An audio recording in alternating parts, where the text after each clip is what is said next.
here at the last meeting. You may remember that I was Toastmaster and I channeled my little Tony Robbins a little bit. Well, I haven't quite got it out of my system, so just allow me this one moment as I kick off. I love leadership!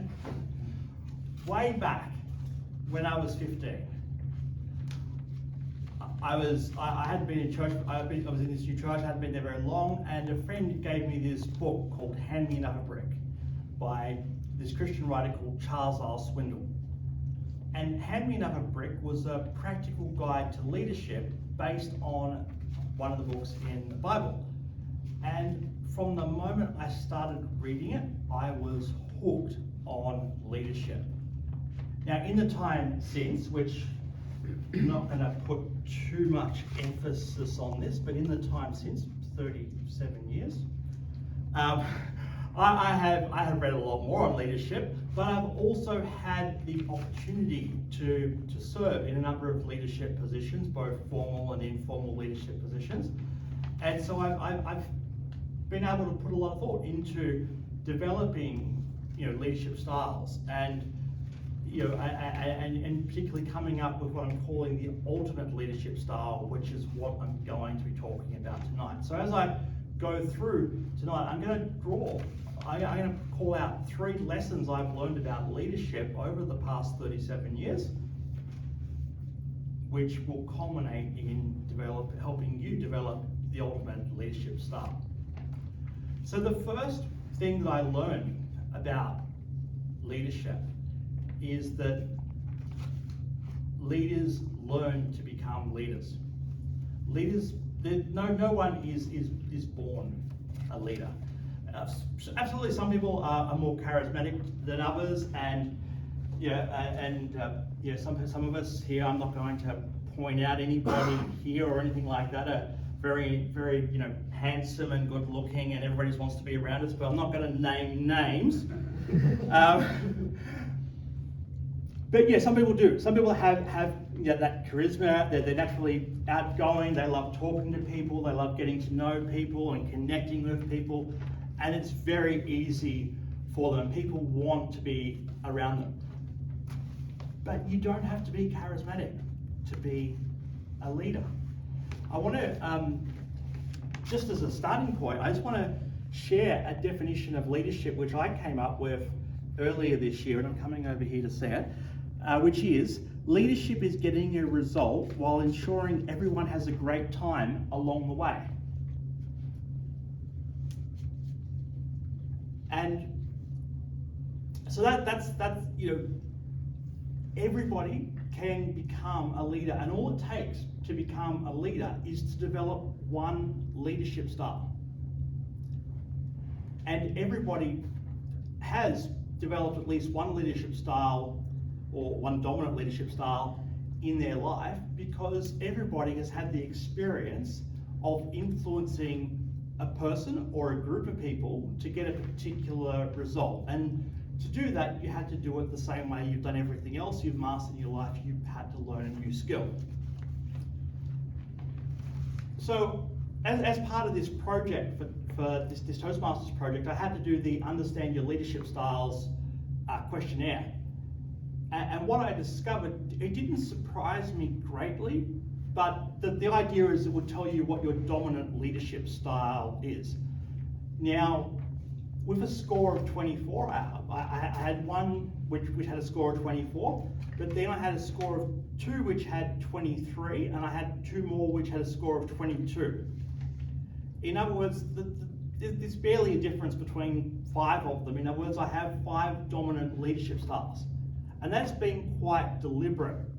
That's been quite deliberate on my part to develop that many leadership styles, because each leadership style has its weaknesses and each leadership style has its strengths. And the only way you counteract the different leadership styles that are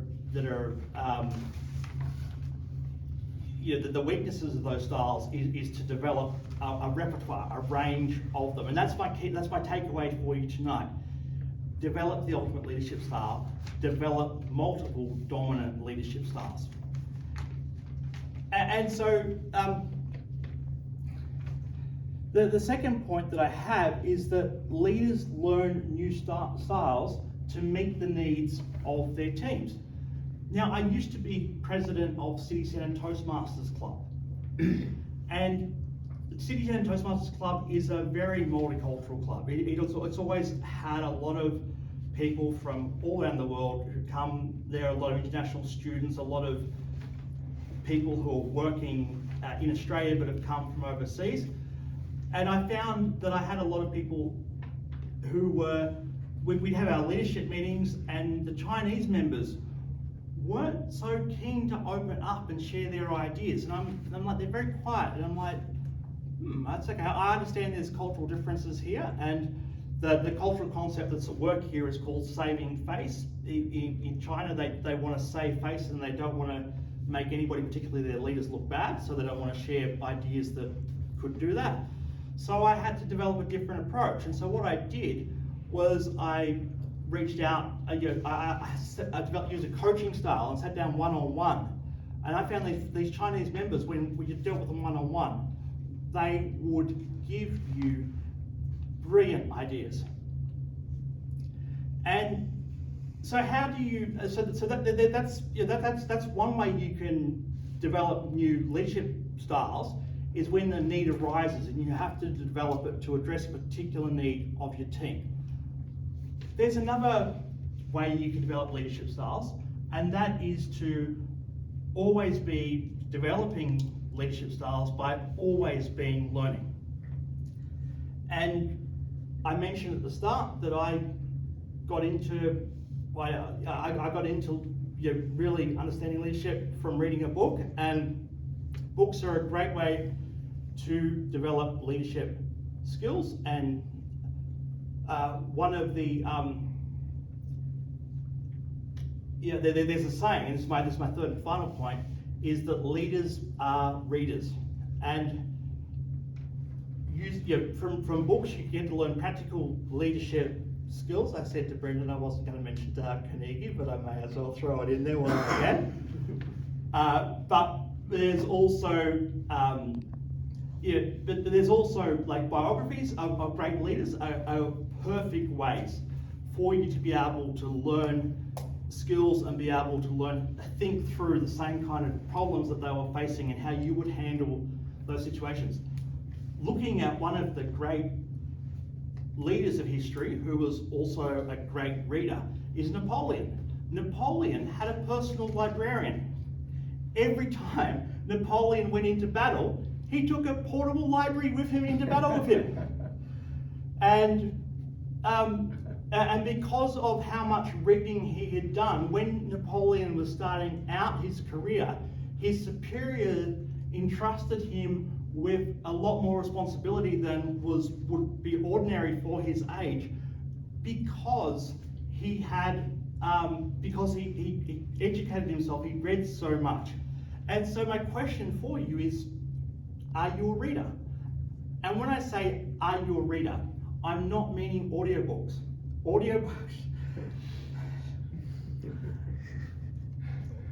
Audiobooks,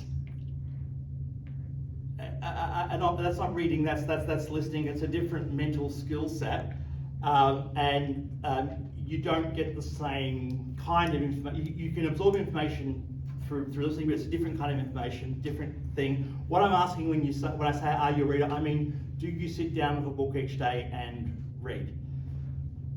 And that brings us to what is the ultimate leadership style? Well, the ultimate leadership style is one where you